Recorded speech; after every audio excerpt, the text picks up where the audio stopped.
this has not only generated more people than we expected, this is an event that has generated more controversy than any event we've held before.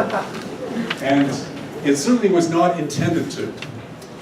Anyone who was following our Facebook site in the last several days will have noticed that there were a number of people who were upset that the word Jew did not appear in the advertising for this event. That was purely an inadvertent slip. There was no intention on the part of this organization, which has one of its we have a traveling exhibition, one of the 6 workers'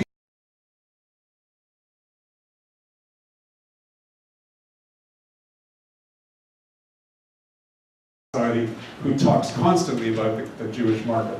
So please accept our apologies for any inadvertent omission, but it certainly was not conscious. It doesn't reflect any attempt to deflect this incredible significance of the Jewish community in the first half of the 20th century in that area. On behalf of the Jews, we say you're all good. So, enough from me. This is an evening that was so easy to organize because I simply had to contact these wonderful folks who are interested in the history of just over there, the Kensington Market, that so many of us have been familiar with throughout our adult lives, and some in the room for much longer than I have. I certainly remember when there were still chickens in coops sitting on the street and watching them be carried inside. And it was so easy to organize because these folks are such a great team and immediately said, yes, we'd love to, it's a great collaboration. And so we have 3 speakers from the Kensington Historical Society: Bruce Beaton, Sylvia Lassam, and Syril Troster, sorry. And you're starting off? I am. All right. There you go.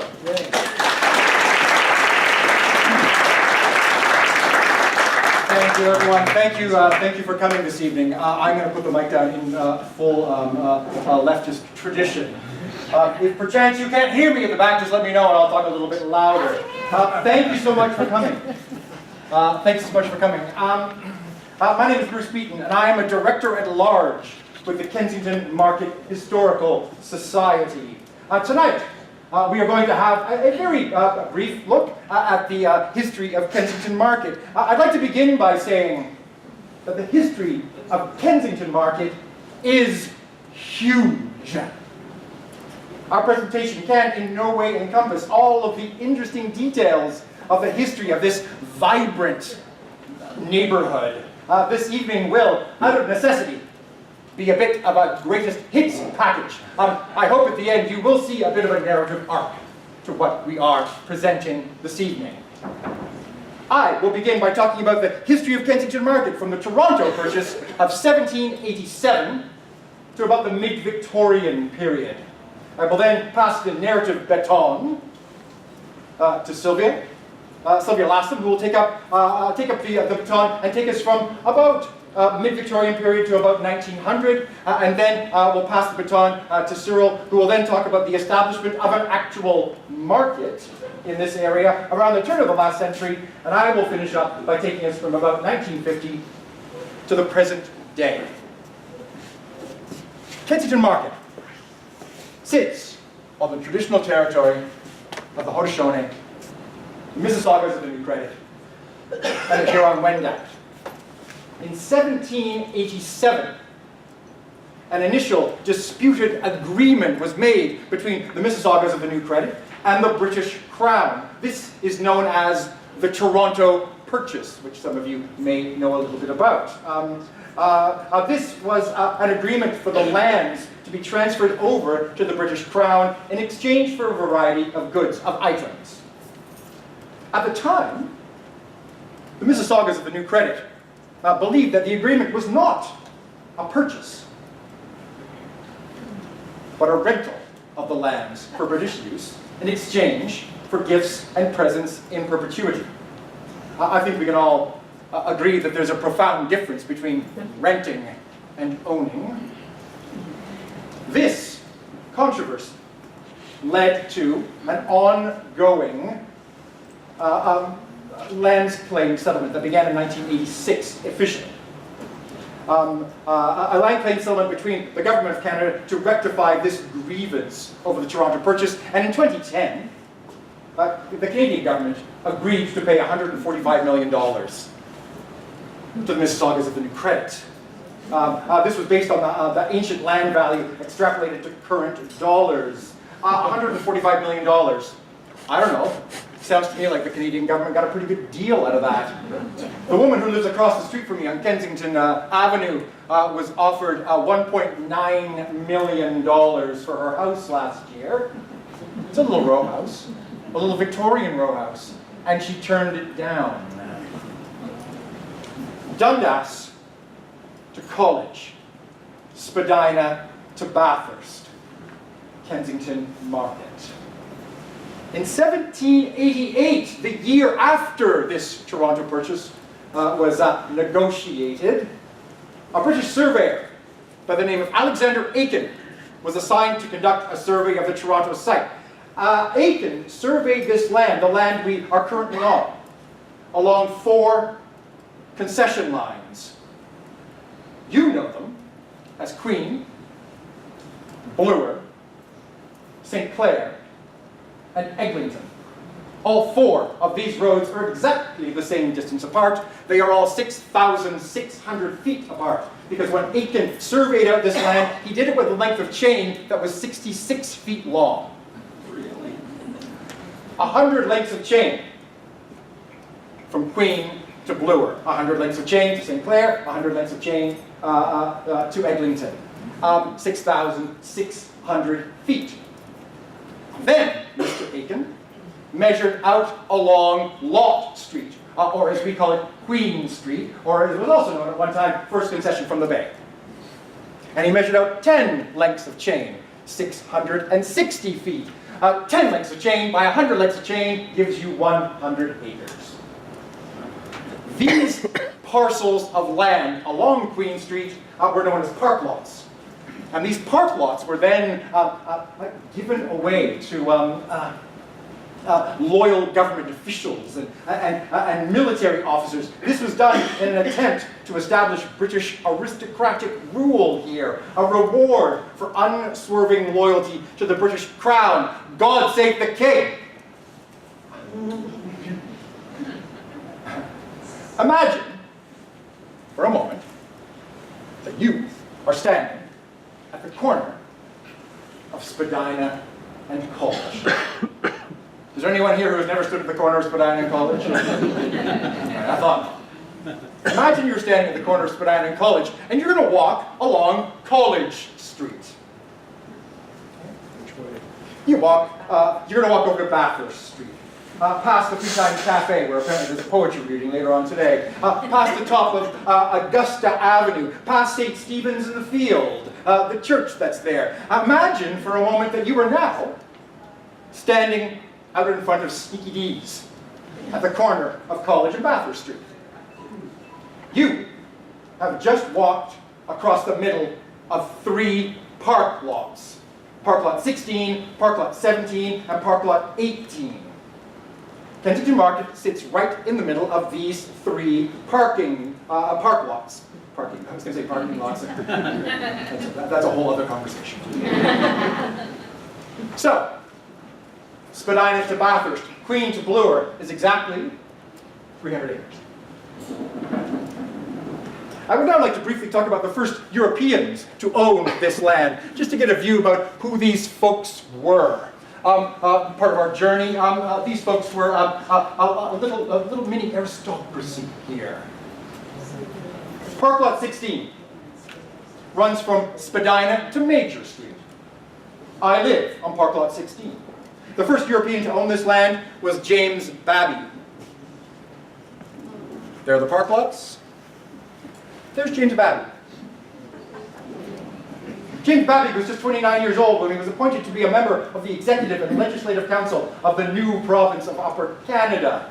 He was well educated, he was sophisticated apparently. He was a member of a distinguished French-Canadian fur trading family, the Babbies, renowned for its loyalty to the British Crown since Quebec was taken from France by Britain at the end of the 7 Years' War. Between 1792 and 1830, James Babby held more than 115 positions within the colonial administration. We can see here the roots of what William Lyon Mackenzie will later go on to call the Family Compact. If you don't know who Mackenzie is, Google him. First mayor of Toronto, leader of rebellion here in 1837. Don't get me started, I work at Mackenzie House. He does a little bit, you're right. And he was a Tory. Interesting historical footnote, two of Babby's sons, were actually involved in the destruction of Mackenzie's print shop in 1826. Babby was appointed the Inspector General of Upper Canada, and it was at this point, in 1815, that he actually moved here. But by that time, he had sold park lot number 16. Park lot number 17, Major to Borden Street, 660 feet, if you're counting. The first European to own park lot 17 was a British naval officer named Alexander Grant. At one point, he's described by another naval officer as, I'm quoting here, an old Scotchman, a large stout man, not very polished, but very good-tempered, had a great many daughters, all very good-looking, all very lively, all very fond of dancing, and all very willing to get married as soon as possible. As a member of the Upper Canada's Executive Council, Grant received tons of land, 6,000 acres. They couldn't afford to pay them, so they gave him land. Right? Plus his wife got 1,200 acres, plus all of his marriageable daughters all got 1,200 acres as well. Again, it seems unlikely that old Alexander Grant ever actually stepped onto park lot number 17. But on July the 7th, 1800, Alexander Grant sold park lot 17 to the Honourable Henry Alcock, who had recently arrived in York to take up his appointment as a puisne judge of the Upper Canada Court of the King's Bench. The following year, Alcock would also buy the adjoining park lot number 18 from a gentleman by the name of Edward Baker Littlehales, but I'm getting ahead of myself. Alcock died in Quebec in 1808, and his property was inherited by his daughter, Catherine Hannah Alcock, his only surviving child. And on March 22nd, 1817, Catherine sold 150-acre property, the entire chunk of park lot 17 and half of park lot number 18 to George Taylor Denison. George Taylor Denison built his home Bellevue in the middle of his estate. Some of you may know a little bit about that. Right on the edge of Bellevue Square. Thank you very much, Michael Rednell, for making us famous with your Killer Prize-winning novel. Park lot 18, to finish up this survey here, is between Borden Street and Bathurst Street. The first European to own park lot 18 was Brigadier Major Edward Baker Littlehales. Littlehales arrived in Upper Canada with Lieutenant Governor John Graves Simcoe, our first Lieutenant Governor, in 1792 as Simcoe's military secretary. He served for several months as a clerk for the Executive Council. He had originally been granted park lot number 1 along the Don River. There are about 30 of them. They go from the Don River out to about Dufferin Street. If you want to know more about these, there's a great website called The Park Lot Project by Wendy Smith. I heartily encourage you going out and have a look at that. He was originally given park lot number 1. But then Simcoe thought, I'd like park lot number 1 for myself, thank you very much. And Littlehales said, all right, sir, you may have it. And he was given park lot number 18. Simcoe left Upper Canada in 1796, and Littlehales followed him back to England, accompanying him in 1797 to his next posting in San Domenico. In January of 1801, Surveyor General W.D. Smith arranged for the sale of Littlehales' lot to Justice Henry Alcock, who we've already talked about. And as a interesting moment of historical relevancy, I'd like to finish up with this before I pass the baton on to Sylvia Lassam. I was actually born on park lot number 18.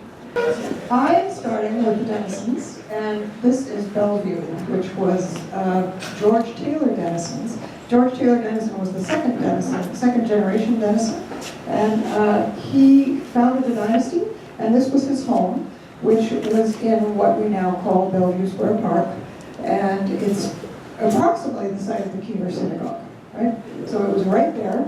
And he cleared a path, which was Denison Avenue, and so he had a clear view of the lake, right? There was nothing really in between Bellevue, his estate, and the lake. So it was a beautiful Georgian home. He purchased the park lots in about 1815 and built it shortly thereafter. And it stood there until about 1890 when it was destroyed. A couple of houses were put in its place temporarily, and then eventually the Kiva was put on the lot. So it's easy to know where it was. So I'm going to show you what Toronto looked like in 1862. This is the Brown's map of Toronto in 1862. And where we're looking is right in here. Right? This is the area that becomes Kensington Market. The very northern tip of the map is Bloor Street. That's where the city entered in 1862. And here's our little piece of the world in 1862. And you can see Bellevue is the little, the bottom little building there in the park. He built it so that it was true north. Right? The rest of the city is not really, our streets are not really built on a grid. They go up from the lake, but they're not really north. But his estate was true north. And as you can see, there's this charming little pond and a little river. I'm not really sure when those disappeared, but at some point they were filled in. And in 1862, at this point, George Taylor Denison had already died, and his son, Robert Britton Denison, had inherited his estate. And in 1858, he gave money for the building of St. Stephen's Church, which is one of the landmarks of Victorian Kensington. Now, I'm going to show you the directory from 1862. This is a page, this is Nassau Street, which shows you, gives you some idea of the kinds of people who are living in Kensington Market. The Denison part of the park lots 17 and 18, that Denison owned, he kept it farmland for quite a long time. The other part, which was at this point owned by the Baldwins, they had started to develop their property at this point. So Nassau Street was already well established, and as you can see, it was a working class neighborhood. James Dollery, George Davison, James Rose, they were carpenters, stonecutters, clerks, all that sort of thing living on Nassau Street. So part of the market was already developing, the Denison part was still more or less a farm. But Robert Denison was starting to sell it off. Once he inherited the property in the 50s, he started selling off his father's estate. And here is the advertisement for the lots on Bellevue that were for sale. Here's the Godes Atlas. I don't know if any of you have seen the Godes Atlas. They were the fire insurance maps. They were put out for the insurance business. And the little buildings, they're absolutely wonderful documents because they itemize each building, right? And the buildings that are yellow are frame buildings, and the buildings that show up as red are brick buildings. So you can see this is mostly fairly modest homes. But there's lots of things that we can learn about Kensington Market, and especially Victorian Kensington Market from this map. First of all, you can see at the very top the park lots are indicated. The top street is College Street. Oxford Street runs across now, and Nassau Street. Originally, Nassau Street was called Cambridge. So they named those two streets Oxford and Cambridge. A lot of the streets were named to sort of give kind of a classy air to the area, right? Probably that's why Fitzroy Terrace was called Fitzroy Terrace. At this point, Grosvenor Street is still there, which became Augusta, but it's called Grosvenor, and that was probably called after, a fashionable address in London, Grosvenor Square. Benally Street is where Kensington Avenue is now. The street names are still not their present iteration. Benally was probably a combination of the Van Connet family and the Macaulay family, as far as we can tell, or that's Eric Arthur's guess at least. St. Andrew was probably called after St. Andrew's Ward, which was just to the south. We are now in St. Patrick's Ward. Kensington Market is in St. Patrick's Ward. So St. Patrick's Street along the bottom is what now is Dundas. And it actually curves up to Arthur Street, and at some point they made the street continuous where the curve is at Bathurst and Dundas, where the hospital is now. There's a big deep curve. That was when they joined up those two streets. But a lot of these street names are indicative of the people whose families were involved in building Kensington Market. So the Lippincott's, that actually is a Denison. There was a Richard Lippincott who married into the Denison family, so that's Lippincott Street. Denison Square, of course, and Denison Avenue that go down to the lake, or did go down to the lake. And Bellevue, of course, Bellevue Square, Bellevue Avenue were named after the home. Let's see what else we've got. Clyde, I have no idea why Clyde is called Clyde Street, but that eventually changed to Baldwin. And Baldwin Street is, of course, named after the Baldwin family, who owned Park Lot, at this point, owned Park Lot 16. And Augusta, when it became Augusta, was Robert Baldwin's very beloved wife. So he named the street after that. Nassau Street has an interesting story because now you might wonder, why would a street in Kensington Market be called Nassau? And this is one of those sort of trivial bits of information that at the time everybody would have known about. But Nassau was the House of Nassau, and that was the family of William of Orange, right? Who, and the Orange Lodge was a big thing in 19th century Toronto. It was a fraternal order, and it was Protestant, right? It was quite, at times, quite virulently anti-Catholic. It started in Ireland, right, where the Troubles were, and the Orange Lodge was it was definitely on the Protestant side of that issue. So, but people would have, when they saw Nassau Street, would have known why that was called Nassau Street, and specifically why it was called Nassau Street, because there was a big Orangeman who named Ogle Gowan, who lived at the corner of what is now Nassau and Augusta, and he had a home there, and he named not only his street, but he also named his son Nassau.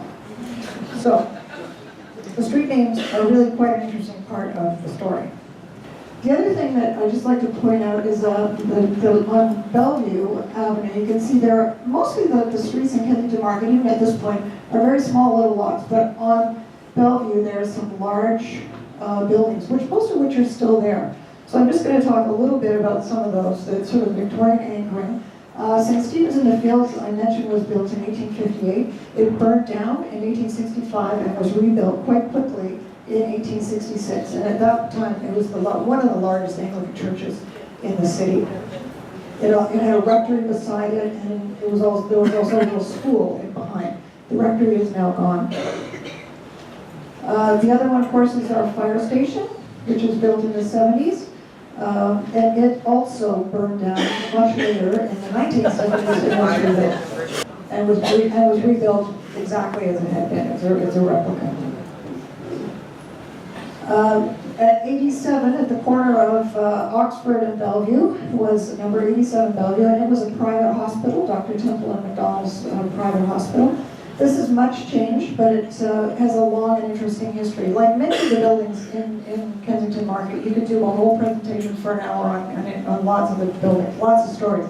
But the wife of the rector of St. Stephen's, Georgina Brohl, was one of the founders of the Sisterhood of St. John the Divine, which founded a hospital on Major Street, and then they moved the hospital to this building, and Sir William Osler, the famous doctor, his family put an addition on, which is still there. And it's now, at some point it was owned by the Moonies, and it's now owned by Homes First. So it's a place where people with disabilities have affordable housing.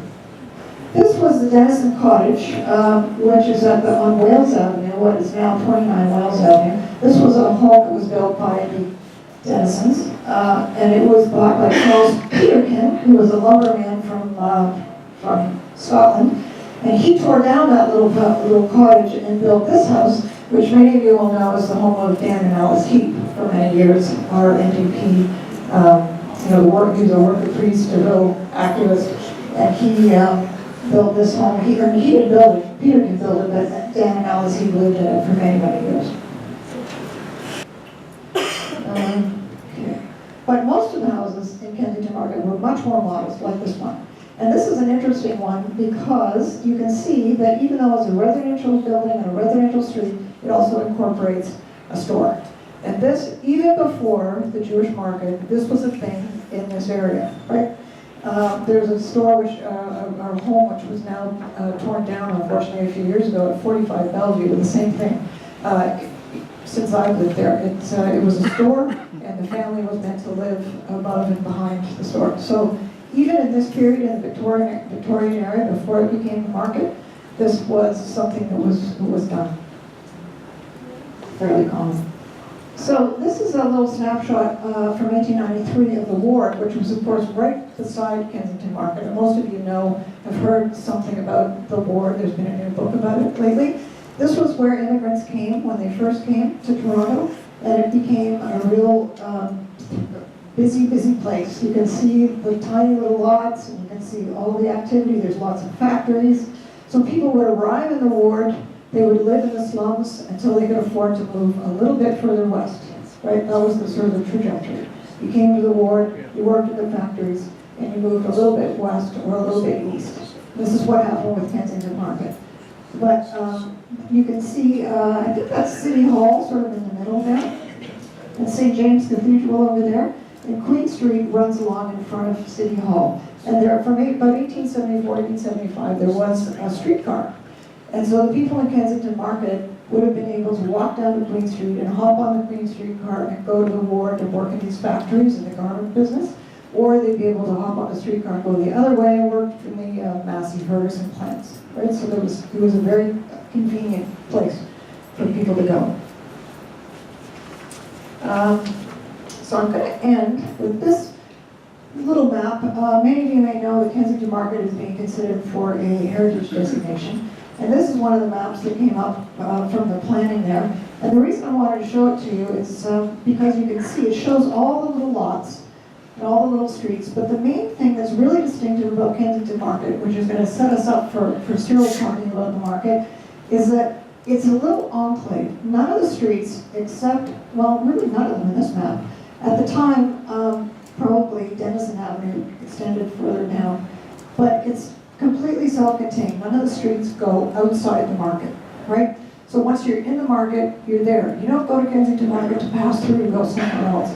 You go there because it's a discrete little unit and it's a little spot unto itself. And that physical fact is one of the main reasons why I think it became the Jewish market. And I'm going to turn it over to Syril to tell you about that.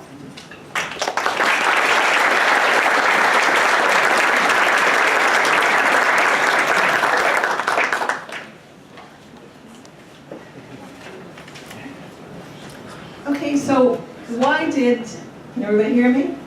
Yeah. Okay, so why did everybody move from the ward over to Kensington Market? Well, it was getting a little crowded.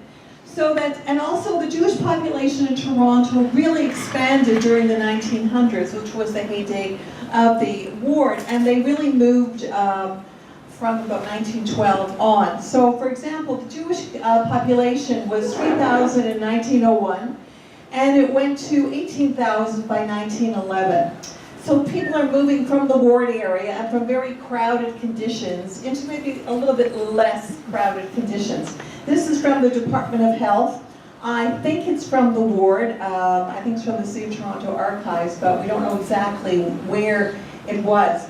Although when they moved, remember too, it wasn't to something luxurious. I actually tracked my own family. And in the 1925 Jewish directory, my dad's family, which he was one of 7 brothers and sisters, so that's 9 people. And then they lived in a house on Beverly Street. And with them was my grandfather's brother, who had a family of 4. So I'm thinking, how the hell did they get all those people in that house? Unfortunately, I never had a chance to ask them those questions. We always think, you know, much later. But, so why did the Jews come, and in great numbers, during the 1900s? There were terrible events happening in Russia and Poland. People, there were acts of violence, pogroms against Jews, religious persecution. There was a war between Russia and Japan, and Russia lost. There was an abortive revolution in 1905. So people were getting out to try and get to a better life. Now, we seem to have a lot of Polish Jews in Toronto and Russian Jews, probably because you went where people, your family went, and also where people from your village went. So that you would be assisted by ticket agents, and there were about 3 or 4 Jewish ticket agents who would be helping people, and sometimes what would happen is that they'd be sponsored by members of the family or friends who were already here in Toronto. Now, many would eventually work in the factories south on Dundas and Spadina. They also developed a very diverse cultural and social service groupings. You know, there's a joke that when you meet two Jewish people, they form 3 organizations, and I have to say true.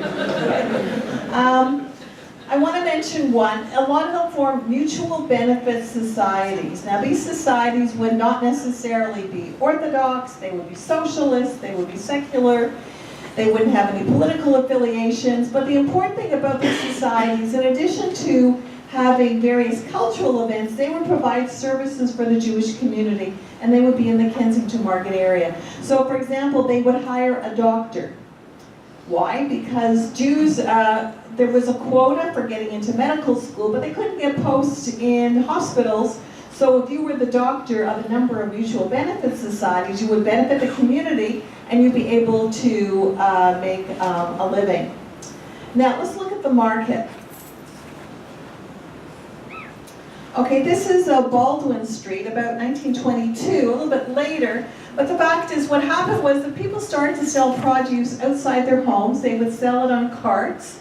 And eventually these stalls would be, you know, part of the house. And eventually they would take these stalls, these hand carts, and make a store in front of the house. And they eventually would perhaps live above the house. Now, it was really important because they needed various things in the market they couldn't get in the outside world, in the Anglo-Saxon markets. They would need kosher butchers, kosher poulterers, people who would be open as the market was actually on Thursday night and Saturday night, because they would not be able to be opened, especially if they were Orthodox, during the day on Saturday.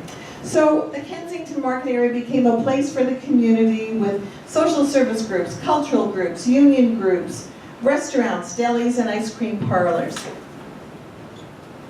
This is a market, a stall in Kensington Market. And one of our favorite slides, which we've nicknamed Fowl by Foot. This is a picture of a woman in the early 1920s carrying home 2 chickens. However, let's just talk about what really happens when you want to make chicken. If you want kosher chicken today, you go to the supermarket, you pick up something which is wrapped in styrofoam and plastic, and you go home, you bake it. Okay, not in the 1920s. If you wanted a kosher chicken, you would go to the poulterer and buy the chicken alive. You would then have to get the chickens killed properly by a man who did that, a ritual slaughterer known as a shochet. So he was probably just up the alleyway from the place where you bought your live chicken. He would slit the throat very quickly, the blood would drip out, and then you'd have to pluck the feathers. If you hated plucking the feathers, there were people who would do it for a few cents. Then you would take the chicken home if you didn't pluck them at home, and you'd have to kosher it, which means you'd have to cover it with salt and water and drain it out to get rid of all the blood. So it was really a big deal, you know, if you wanted chicken and you wanted to keep kosher. Now, the late J.B. Salzberg, who was a wonderful labor leader and just all-around wonderful person, said there were 97 synagogues in the Kensington Market area. Not all big places, sometimes small ones. And I'm going to just show you 2 of them. This is the Beth Leda, and this picture was taken in 1955. But they started out as a synagogue in the Ward area, actually on Raleigh Street. And their roots were in a little town and part of the Russian Empire, but eventually their name was translated as actually the Hebrew Men of England. And they bought this particular building probably in the 20s, and they had a rabbi, and they had various different groups meeting here, and they were there until about the early 1950s when they moved up north. So this building actually is on on Augusta Street, right near Baldwin. That was where this particular building was. It was torn down. A bigger synagogue. Oh, sorry, that was not, Beth Leda was not Hebrew Men of England. That was Beth Leda. Okay. This is the Londoner Shul, which started out as a church, the Western Avenue Congregational Church, built in 1875, and actually expanded in 1888. And it was sold in 1922, and it became the Londoner Shul, okay, Hebrew Men of England. And the building was renovated by a Jewish architect by the name of Benjamin Schwartz, and he actually was responsible for the design of the Hebrew Synagogue. It seated 770 people. Now these are one of these 97 synagogues, little teeny tiny places, big places. This one's interesting because it was destroyed by fire. Literally, lightning struck the building, and it was destroyed in 1960. But it was quite a prominent feature on Spadina. Just to give you an idea of what the area just out bordering Kensington Market looked like. This is College of Spadina in 1927, and it just gives you the idea of the sort of 19th century buildings, the storefronts, and the style of the building, you know, in this area. This is an area where you'd have a lot of newsboys working, selling newspapers as well. Some of the stores, this is one in Kensington Market. This is Zamansky's from, it's on 18 Kensington Avenue. I think Bruce says he lives right nearby. Yeah, right next door. He lives right next door. And again, it just showed you how the market started. You know, the produce is in front of the house, and here we have chickens in a coop. The little girl does not look very happy, but it just gives you an idea of how it wasn't very romantic. It was probably very dirty. Although remember, there were chickens there till about 1982, 83. So. 96.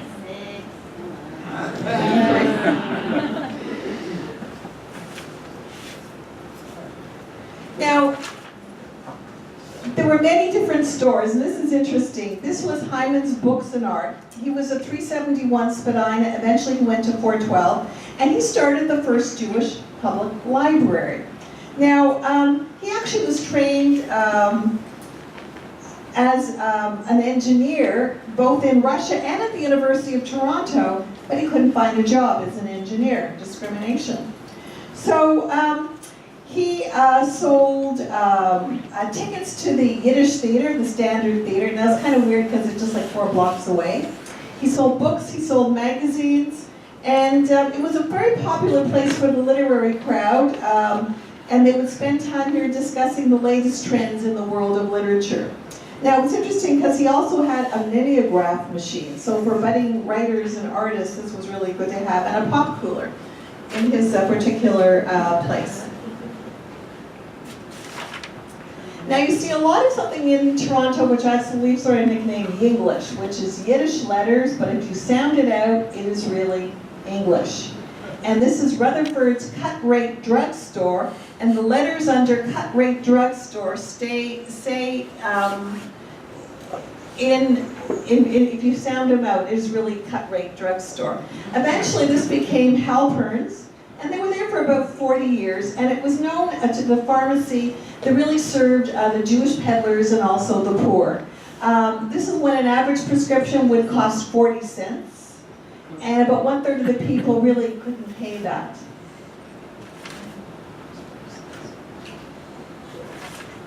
Ice cream parlors. They're kind of interesting. This is Wallerstein's Ice Cream Parlor, which was on 332 Spadina from about 1917 to the 1920s. It sold tobacco, if you take a look at the sign, and probably non-alcoholic drinks. I think it sort of functioned as a 1920s Starbucks. Unemployed or garment workers who didn't have work would be hanging out there. And this was actually the Social Democrat hangout. There was another little place that was the Communist hangout, and another one that everybody went to. But they're rather interesting because sometimes these ice cream parlors eventually became delicatessens. So the late J.B. Salford told a wonderful story about how there was a man who was an editor on the Yiddish paper in Toronto, and he really couldn't make a living. So what he did was he also wrote a romance or a story, which was like a Syril story that took place in the paper every week. He still couldn't make enough money. So he went to one of the local ice cream parlors, and J.B. Salford said it was Herman's Ice Cream Parlor, where they had ice cream, but they also had corned beef. And it was a literary hangout, so no one knew who he was, so there'd be a lot of people hanging out there discussing what was going to happen in this story, which he had written, and they would be taking bets. And he would take bets so he'd earn a little bit of money, because they didn't know he was the author. Now, this story was told by J.B. Salzberg, and I also heard it from the writer's daughter, so although J.B.'s is a little more embellished. Now, ice cream parlors that are turning into restaurants. This is what happened to Shopsy's, actually. Shopsy's started out as an ice cream parlor right near the Standard Theatre. They eventually sold corned beef. They sold cigars as well. And it's interesting in terms of the community. So Karen Shopsowitz talks about how her grandmother would actually feed some of the little kids who came from very poor families. And one of the little poor kids she fed was a young boy by the name of Harold Ballard. He eventually became owner of the Toronto Maple Leafs. There was another story because there was Shopsy's, and across the street there was United Bakers. Has anybody been to United Bakers? Okay, United Bakers was started by was obviously a family where they were considered a businessman's restaurant. So, you know, if I think of my dad's family, in no way was someone going to take 9 people up to a restaurant. But during the day, you could obviously go, if businessmen would go, and they would have food. Now, United Bakers was a restaurant that only served dairy.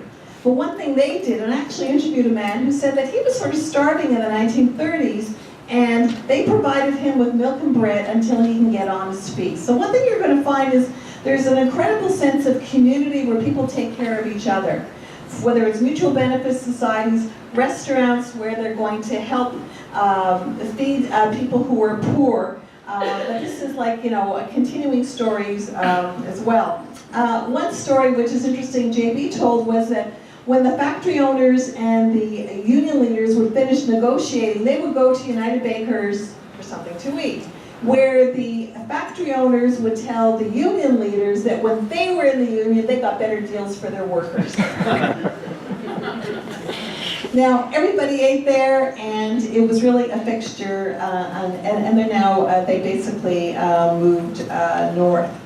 Now, Shopsy's, ice cream parlor to delicatessen, and again, they were right next to the Standard Theatre, and again, Karen Shopsowitz tells a story that her grandmother would actually help fix the costumes for the theatre. In other words, when the various different people were putting on plays in the Standard Theatre, her grandmother would help as well. Now this is actually showing you the northeast corner of Dundas, right near the Standard Theatre. You can sort of see the Yiddish sign, and where, you know, it would talk about the actual, you know, the sign in Yiddish is interesting because as a Jew, as a first-generation Jew, you could live your whole life in Yiddish in Kensington Market and on Spadina. You'd have papers in Yiddish, meetings would be in Yiddish, the signs would be in Yiddish. In fact, it was the second generation, the children who went to public schools, who really negotiated you know, the sort of new community of Toronto for their parents. So here you have Standard Theatre. Standard, by the way, was built as specifically for Yiddish theatre in the early 1920s. It was the first one built in Canada for this. They changed the name to the Strand in 1935, started to show movies. They changed the name to the Victory in 1940 because they wanted the Allies to win World War II. They eventually sold it. It became a burlesque house.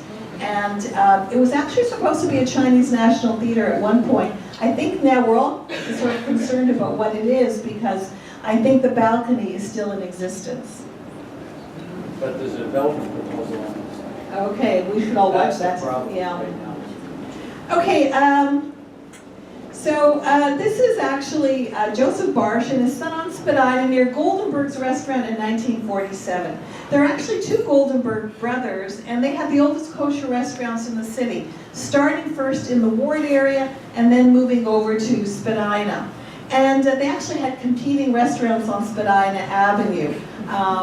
But again, you know, the community is moving and you have to have places where people can eat. Although, you know, you sort of have to say, okay, who's going to eat there if you have such big families and you really are very poor. Now, this is a share to the Labor Lyceum.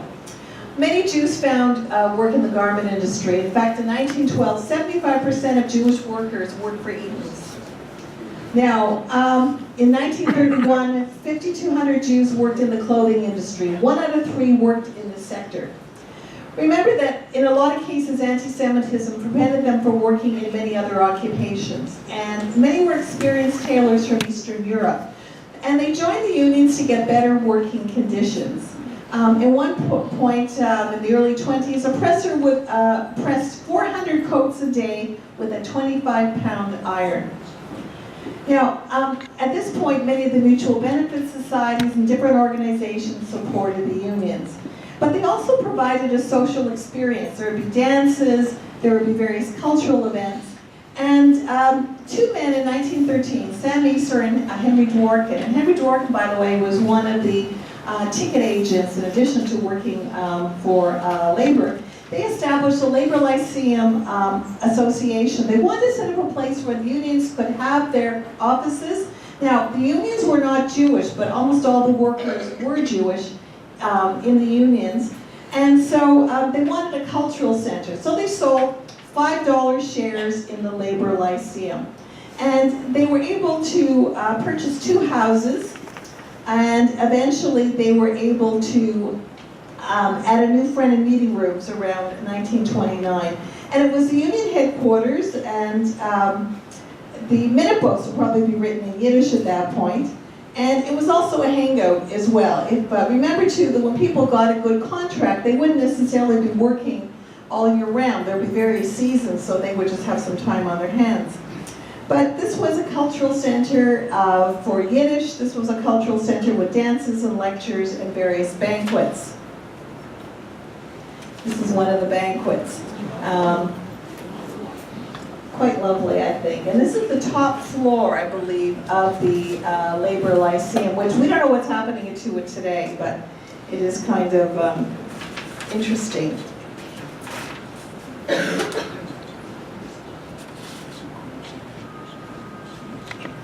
This is the May Day Parade. Again, as years went on, certainly this first generation of Jews working in the unions, they wanted their kids to become educated in professions. So fewer and fewer by 1950-60 were actually in the unions. But this is a May Day Parade. J.B. Salzberg is at the far right. At that point, he was the MPP for the area in the Ontario legislature. And this is a picture of activist fur workers in about 1926. Again, you have people really very active in the unions, and it was really important. At one point, there was also a group of women who organized, not really a union, because the butchers were going to raise the price of the meat, and they all got really furious. And in the early 1930s, they set up, various strikes against these butchers, and the butchers lowered the price of the meat too. Some of the people who were at the Labor Lyceum, this is Emma Goldman. She was an anarchist and a feminist from a Lithuanian Orthodox Jewish family in New York, and she traveled to promote her political philosophy, and she was very much a radical figure, and eventually she lost her US citizenship. So she lived in Toronto for a few years in the 20s and 30s, and actually in 1940 she died here, not in the market, but on Vaughan Road. And her body lay in state at the Labor Lyceum. That's kind of weird, but, you know, important. And this is a poster in Yiddish of a lecture she was going to do called The Youth in Revolt. It was 1937. It was sponsored by a group called the Workmen's Circle, or the Arbiter Ring. And again, it was held at the Labor Lyceum. Now, the Jews in the Kensington market area had their stores. They worked there. They had all their sort of cultural events there through the various different stores, and ice cream parlors and delis. But it's interesting how they created many, many social and cultural organizations. And I'd like to use the example of the street we're on right now today. Cecil Street was known as Jewish Institution Street. And on the street, where we are now, was the first Jewish home for the aged. And that was started by a women's group, by the way. And one of the important people was Henry Dworkin's wife, Dora Dworkin, or Dorothy Dworkin, who was one of the first Jewish midwives in Toronto. And in this spot, there was a home for the Jewish aged that was there till about the 1950s. On the street as well, there was the Volksverein, which was sort of 2 doors down, the Hebrew National Association. They started as an anti-conversion society because a group called the Nathaniel Institute was trying to provide social services to Jewish immigrants so that they would convert to Christianity. So the Volksverein duplicated the activities of the Nathaniel Institute and other groups. And eventually, when that wasn't needed, they did a lot of social service activities in the 1930s and 40s. On the street, there's the Ostrovser Synagogue, which was a church, it was a synagogue, and now it's the Cecil Street Community Center.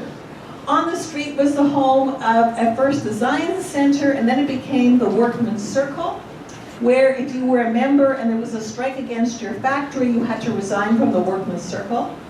On the street where Gilda's Club is now, you had the Farbonder, the Labor Zionists, and they all had schools for kids as well. And somewhere on the street was the home of the Orthodox rabbi, Rabbi Grober. So it's interesting how within this really intense area, you have all different facets in the Jewish community. The Jewish population of Kensington Market began to drift up north, up Bathurst Street in the 1950s. Between 1951 and 1961, the Jewish population of Kensington Market dropped from 2,685 to 780. The largest group of immigrants to settle in the Kensington Market area following the Jewish settlement were the Portuguese. While Portuguese have been immigrating to Canada since before Confederation, it wasn't until 1953 when the Canadian and Portuguese governments signed a labor migration agreement that large-scale immigration began from Portugal to Canada. Many of these newcomers settled in the market, and they continued the Kensington Jewish tradition of adding storefronts onto the fronts of their homes. Portuguese bakeries, grocery stores, and bookstores began to pop up and serve the new community.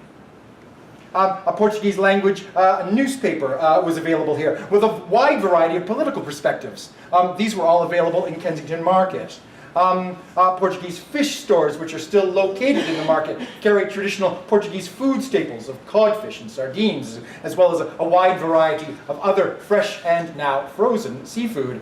Today, these stores still cater to the people coming to Kensington Market, obviously, to get a good deal. The first Portuguese Canadian Club was also founded in the market in 1956. To foster knowledge of Portuguese history, of language and culture. And in 1966, this organization also created a credit union to serve Portuguese immigrants.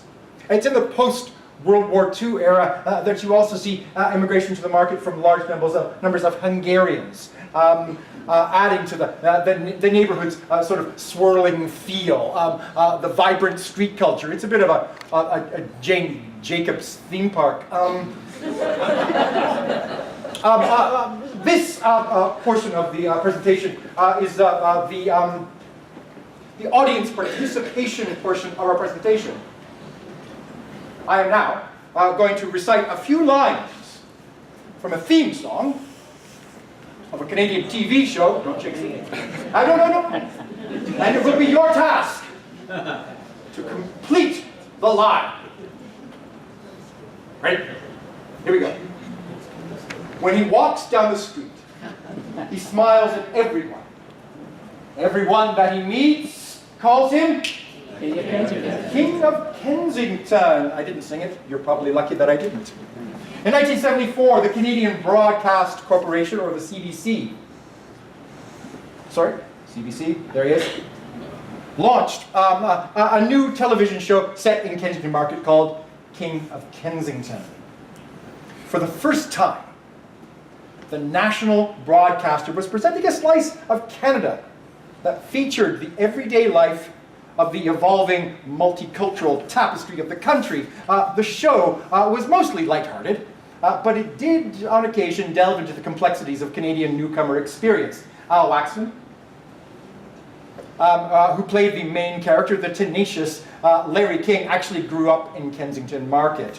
The show was popular with the viewers, drawing 1.5 to 1.8 million viewers leading up to its fourth season, and it ran until 1980. In the 1970s, second-hand or vintage clothing stores, now staples of the market, began to arrive in the neighborhood. And as Chinatown expanded westward out of the old Ward neighborhood in the early 70s, the market welcomed Chinese and Korean and Vietnamese and Filipino. Toronto's Chinatown is located immediately to the east of Kensington, but the border between these two enclaves is porous. Many Chinese businesses are now located within the traditional boundaries of the market. In the late 1980s, refugees from Latin America also found their way in it. And that profound shift is right where the Kensington market is sitting right now. What the future of the market will be, of course, we have no idea. Thank you so much for coming this evening. Yeah.